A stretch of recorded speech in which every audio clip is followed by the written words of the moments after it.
Ey cemaat,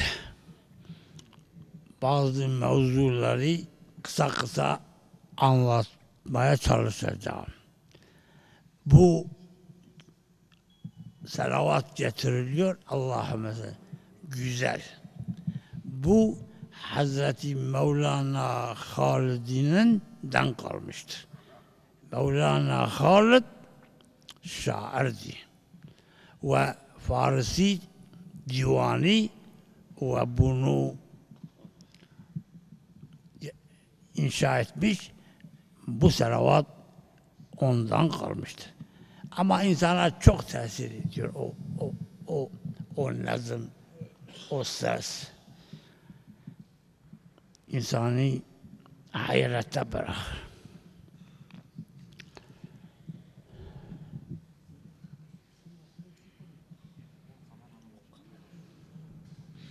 Bir de bunu bildiğinize sunayım ki mağrib ve sabah namazından sonra 10 defa La ilahe illallah, 7 defa Allahümme ecni minen nar bu duayı yapınca cehennem diyor ya Rabbi bu şahsı benden uzaklaştır. Bu duayı yapıyor. Allahümme edhilnel cennete denilince cennet diyor bunu bana nasip et. O duayı yapıyor. Bu hadisi Bukhari naklediyor.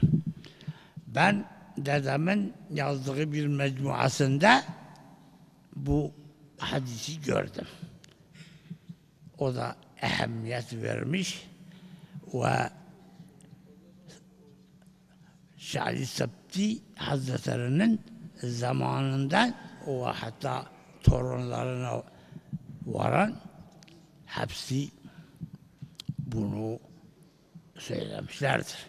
Şeyh Salahaddin o da müezzinleri sabah ve akşam bu duayı yapmışlardır. Çünkü cennet ve cehennemin dua ve isteklerini, temennileri Allah kabul ediyor.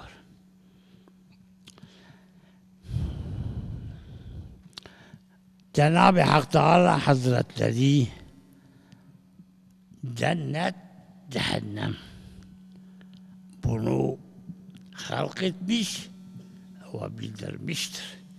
Bunda heybet almak lazım. Buna korunmak lazım. Zordur. Cehennemin azabı kimse çekemez. Onun için ameliyle cehennemi elde etmesinler. Ben bunu söylüyorum. Çoğu dinlemiyor. Bu muhakkaktır ki tecelli eder. Her ne kadar şimdi görünmese Allah demiş bir gün gelecek. Allah'ın tehir ve ihmalini vasıta bilip bel bağlamayın. Bu tahakkuk edecektir. Tahakkuk ettiği zaman da pişmanlık, nedamet de fayda vermez. Her amelinde pişmanlıkları yaptığında fayda göremez. Bunu insan beyan edince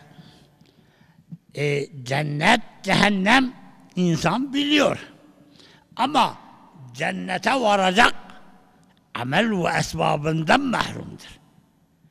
O amel esbabı yerine getirmeden cennete varmayı kazanamaz.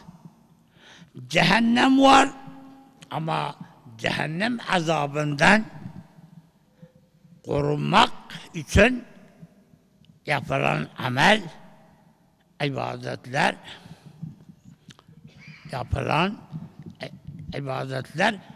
o cehennemin girişine manidir. Koruyor. cehennemin azabı.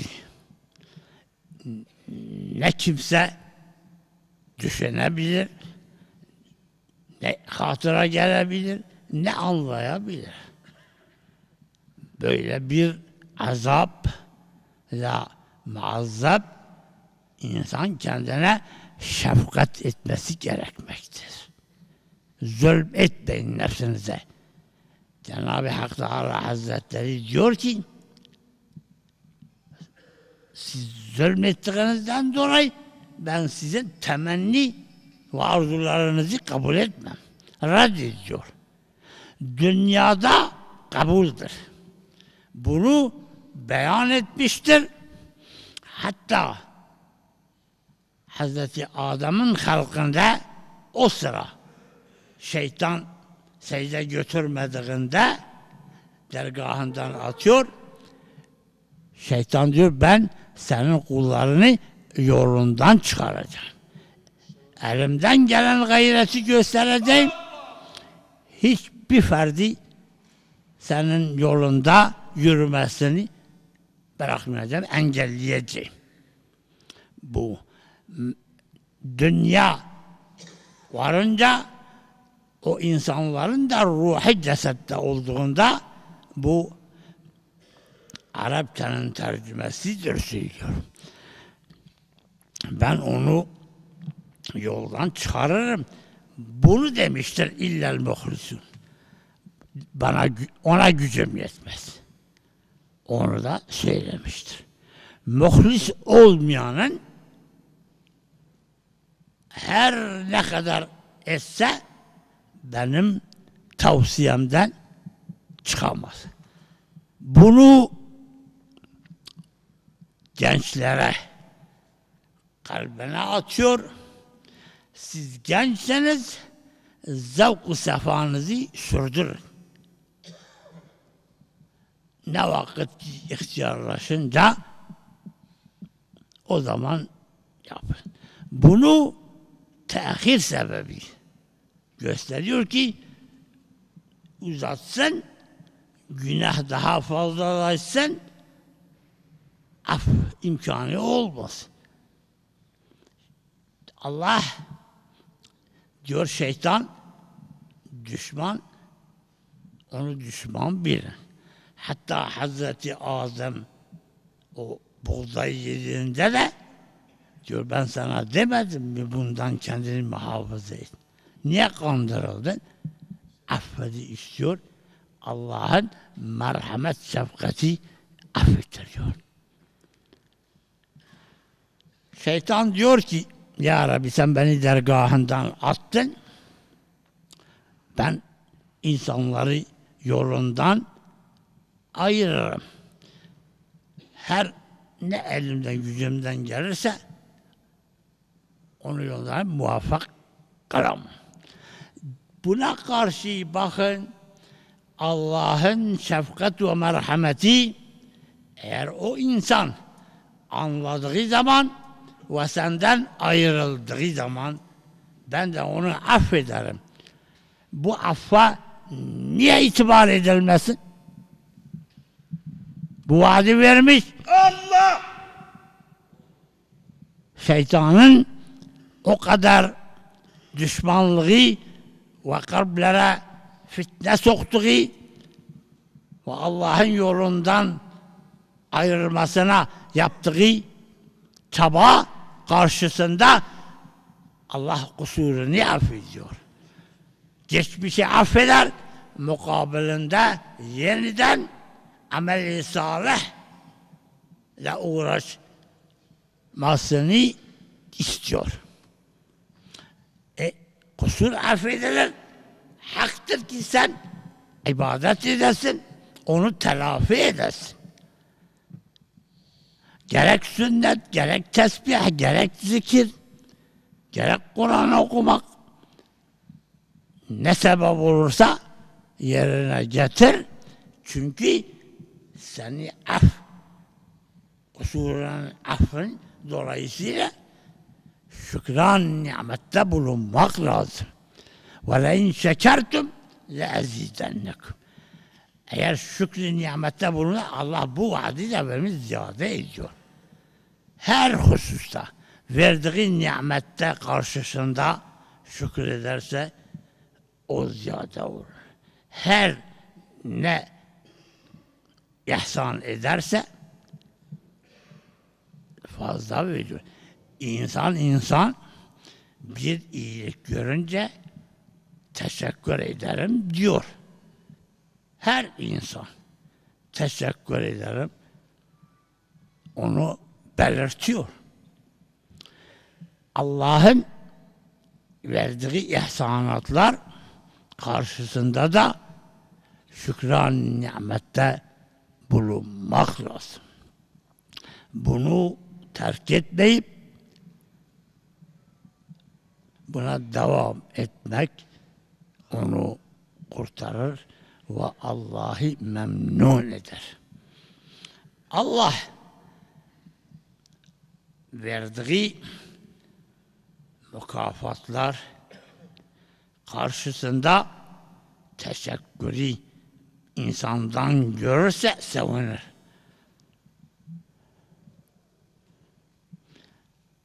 Bir de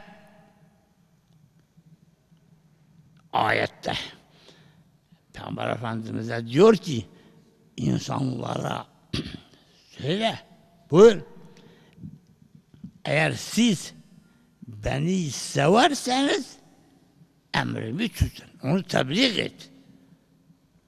Çünkü sevgi alameti onun sözünü, emrini yerine getirmekle meydana gelir. Yoksa nasıl sevgi olur? Onun aksine yapılan bir hususi onun sevgisini ortadan kaldırır. Sevgi olur mu? Evladın olsun, dostun olsun, o sevgi karşılığında eğer kendini çeki düzen verirse memnun olur. O insan da memnun olur. Bu muhabbet birçok hadisle belirtilmiş ki mahşer gününde Cenab-ı Hak Teala Hazretleri çağrı yapıyor melaikeleri. Eynel mütehabbûne li celal. Ahirince. Benim celali azametim için ona mahsus birbirini sevenleri topla arşımın gölgesi altına al. Melaikeler Allah'ın emrini yerine getirmekten alıkoymuyorlar. Bakın Adem'e secde götürün, melaikeler tüm secde götürdü, emrini kırmadılar. Ve bunu da dile getirdiler. Yani bunu dediler ki Ya Rab, sen yeryüzüne beşer indireceksin. Bu beşer kan dökmek, fitne fesatlık, yaramazlık emrinin hilafını yerine getirir. Bunda fayda mülahaza edilmez. Bu talebi kabul etmiyor. Diyor ben sizden iyi bilirim. Ve gayesi onu da bildiriyor. Gayesi gökte ona itaat mevcuttur. Melaikeler müti'dirler. Ama yeryüzüne indireceğim beşeri ne şekil davranacağını onun ne şekil davranacağını tecrübe ve imtihan ederim. Kim benim emrimi tutar, mükafatımı elde eder. Kim tutmazsa o ceza vereceğim cezayı muhakkak kazanacaktır. Bunu bildirmişim ve insana kararı onun eline vermişim. Dünyada muhafaza etmiyor. Bunu diyor cüz-i ihtiyari, yani istek hangi tarafa, bunu o şahsa bırakıyor. Şahıs eğer Allah'tan korkarsa, onun emri hilafına hareket etmez. Etmezse, bunu düşünmezse, aldırmazsa. Çok insan aldırmıyor.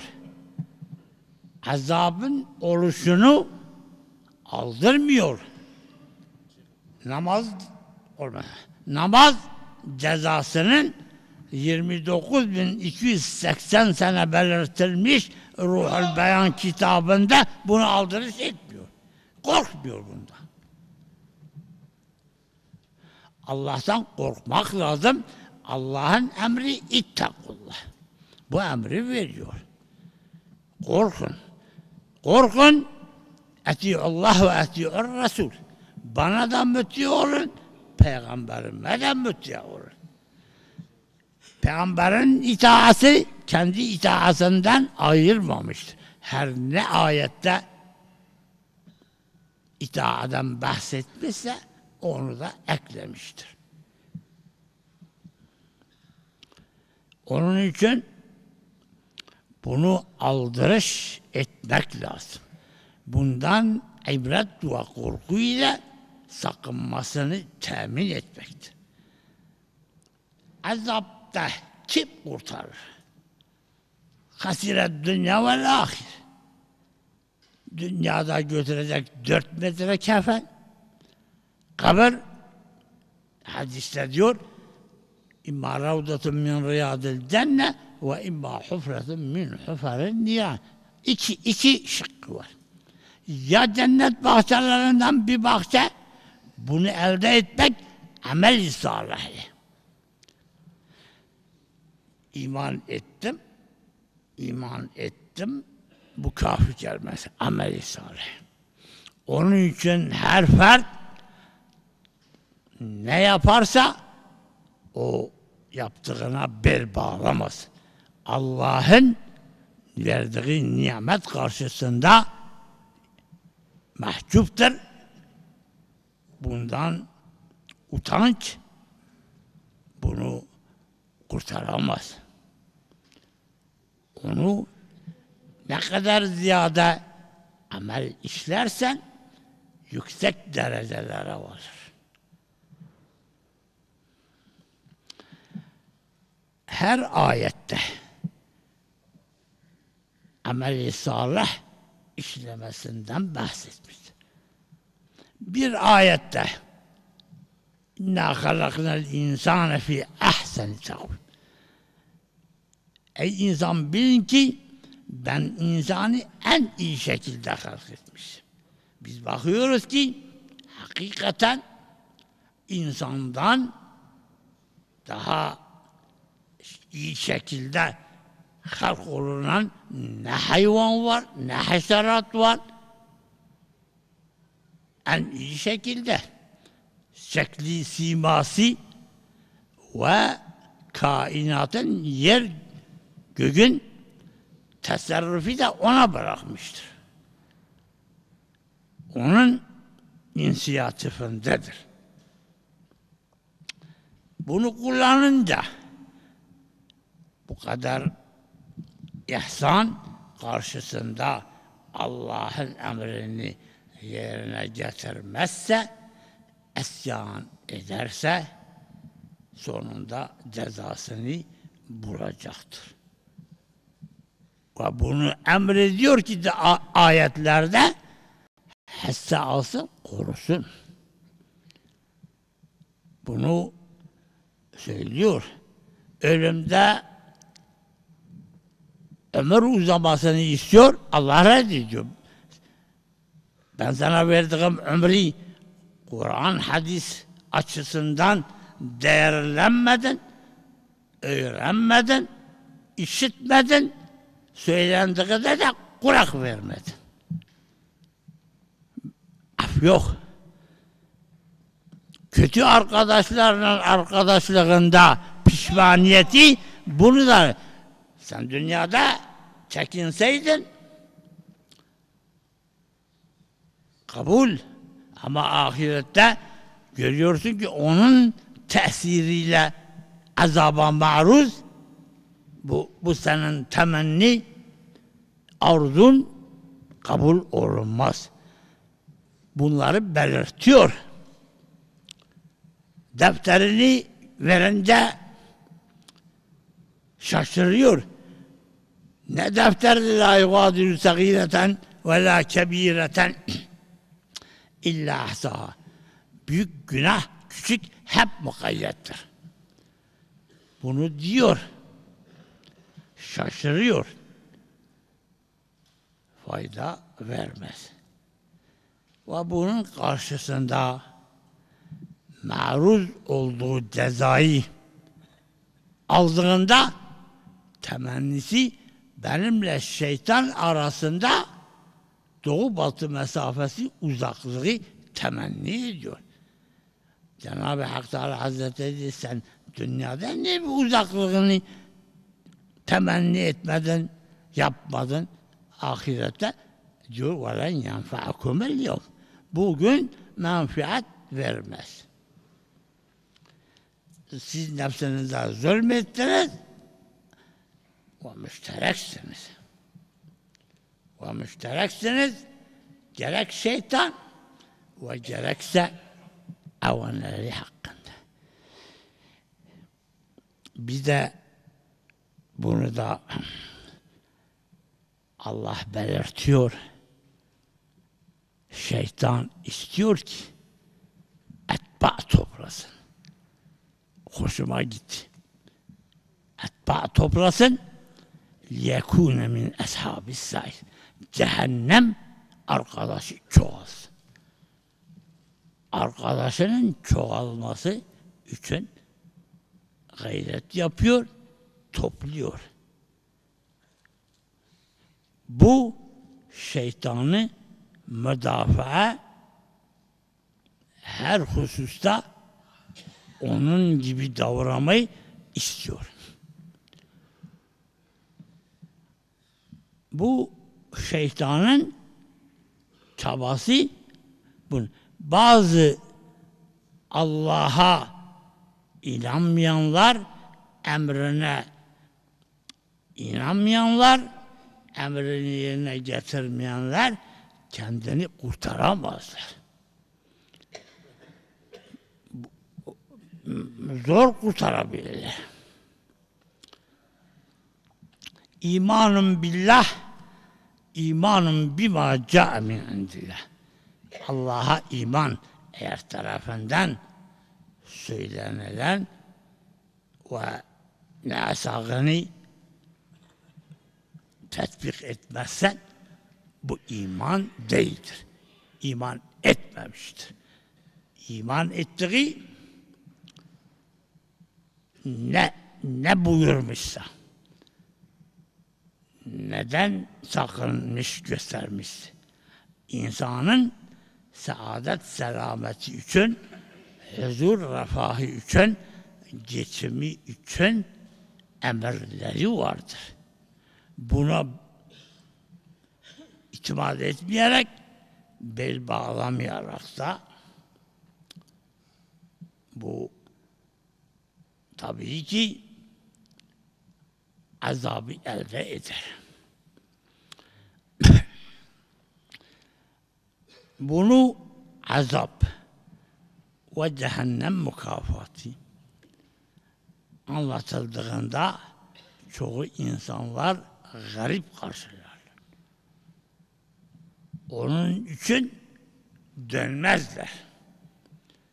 Ve şeytanın tesiriyle bir de nefis günaha meyildir taban.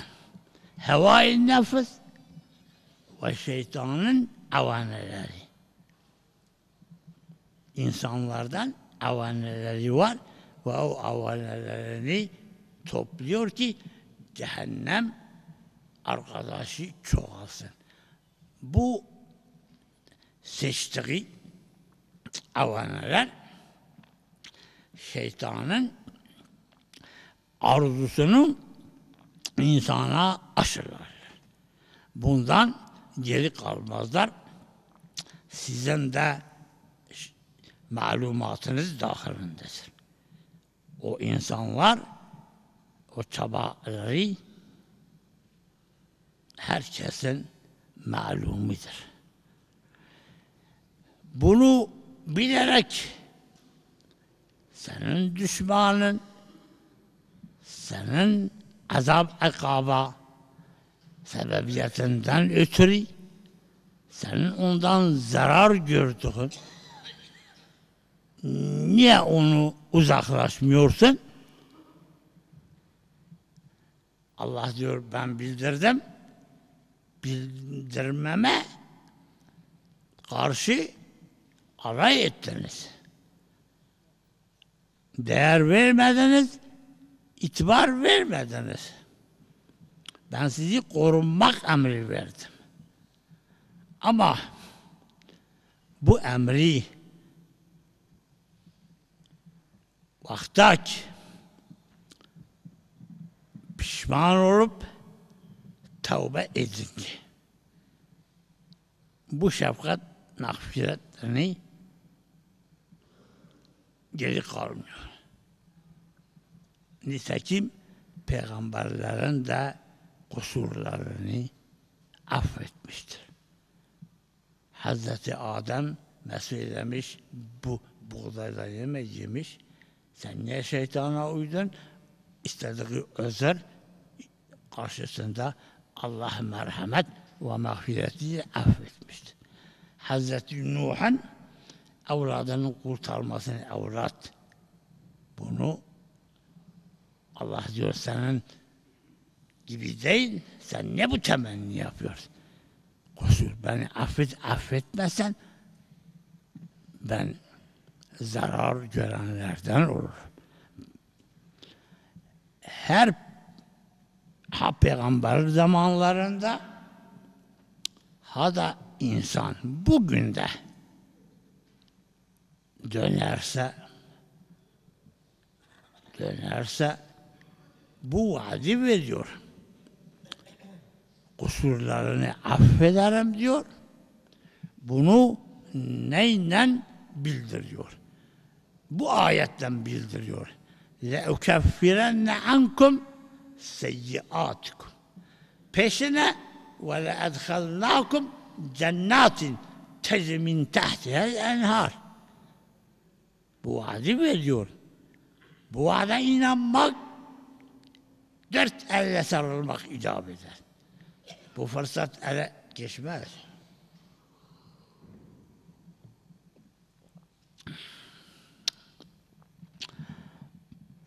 Bunu ehemmiyet vermedikleri halde olur ki zaman zaman bunları ehemmiyet vermediğinden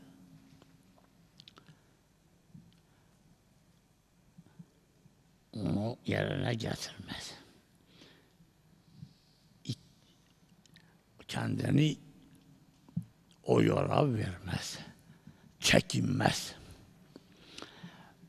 Bu durumları İslamiyet'in noksanlıkları, azalması, bunu müşahede eden Cenab-ı Hak Teala Hazretleri bunu neyle karşılar? Eskiden niye kalkıyorsun? Ha?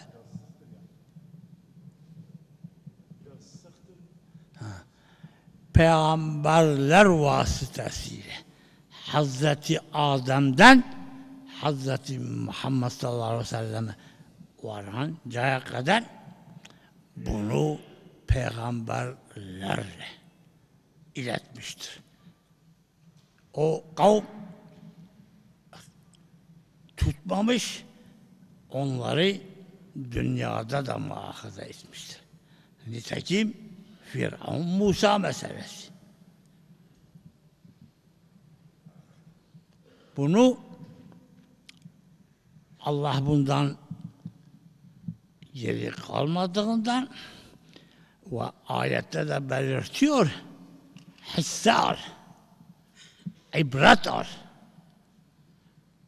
Bu ibreti düşünmeyen zarar eder. Vakta ki bunu düşününce dönüşünü de yaparsa bu vaattan iyi var mı? Affi ediyorum. Melaikelerin şehadetliğinden, bilgilerinden alırım, defteri siliyor. O defter ki şaşırıyor, küçük büyük günah. O defteri de siliyor. Bunu beşerin önüne serdiğinden bundan iptina etmek onu cezaya münder bırakır. Bunda şaka yok. Tutarsa kendisini kurtarır. Tutmazsa o zaman takdir ettiği azaptan onu kurtaramaz ve temenni arzularını da reddeder. Bunun ne karşısında ben sizi habersiz yakalamıyorum. Ben sizi Kur'an ve Peygamber'in beyanatları ve varasetül enbiya mücaz izinli şahısların beyan ettiği hususları dinlemediniz. Bunda senin hakkın azaba müncer olmandır. Allah bunu irade edince insanların kusurunu, dünyada gördüğü noksanlıkları, peygamber yok, beşerden, insandan bazı kişileri seçiyor. Onunla emrini bildiriyor. O emri alan hayati pahasına olsa emrini yerinden getirmekten geri kalamaz. Hiç. Allah ne mazeretini kabul ediyor, yapacaksın emrinde. Bunu peygamberlerin gelmediğinden isteğini, arzusunu melaikelerle bildirmiyor. İnsanına bırakıyor. Bunu biz müşahede ediyoruz ki memleketimizde bunu tatbik Hazreti Şeyh Ali Sabri Pahlavi ve evlatlarının çabası ve emri karşısında insanların korkup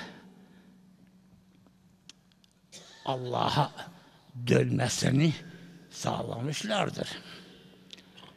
Bunu ilerisini görmediğinizden ama Şeyh Selahaddin Efendi'nin irşadı ve onu sözü tutmayan, dönmeyeni ayağa kaldırırdı. Bunu siz görmüş, işitmişsiniz.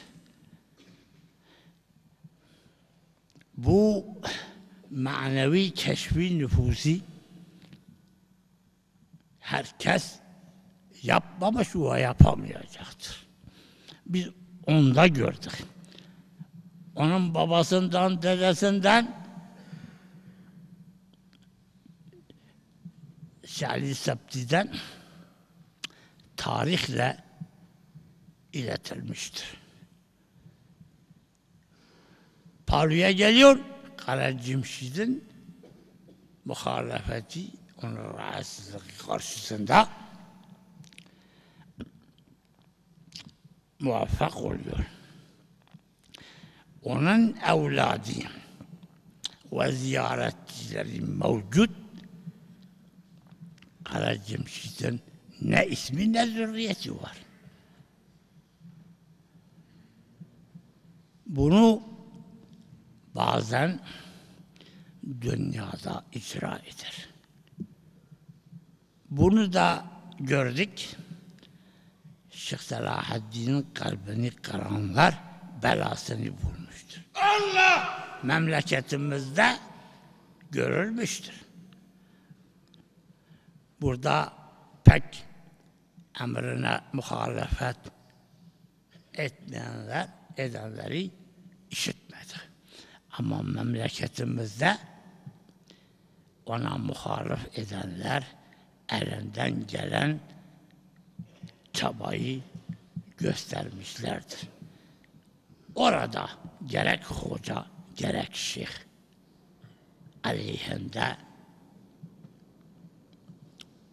çaba göstermişlerdi. Bir şeyhin askerliğini şikayet ediyor. Yani elinden gelen yapıyor. Bunu Cenab-ı Allah rezil onu intikamını alıyor. O sonunda dünyada onu rezil ediyor. Malını sattı, gitti. Gözü kör oldu.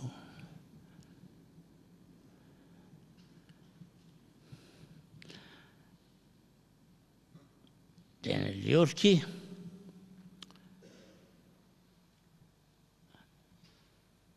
evliyaları incitmeyin. Bunu emridir. Benim evliyalarımı incitmeyin. Bunu söyleyen onu korur. O dediğini yerine getirir ve getirmiştir. Bunu müşahede ettik. Bundan ibret alarak gerek tebliğ emriyle memur edilen Allah'ın hizmetini yerine getirmekten kendini alıkoymayan, bunu üzmek, Allah buna razı değildir ve üzmeyin diyor. İnsan hizmetçisinin arkasındadır, korur. Allah da hizmetçisini korur. Gerek dünyada ve gerek ahirette. Bu da bilinsin ki sadakatle hizmet Allah'ın emri karşısında hayatını ve pahasına uğradığı bunu mahşerde hesabını sorar. Mahkeme yüksektir. Bunu kurtarmak, itiraz etmek reddedilir. Bahane eder. Ve o zatların tebliğine uymazlarsa peygamberden sonra benim peygamberin yerine sana ikazda bulunan şahsi dinlemedin. sözünü tutmadın, dönmedin. Bunu ona mazeret sayar. Bunu ileri sürer, reddeder. Peygamber Efendimiz'in şefaatinden de mahrum kılar.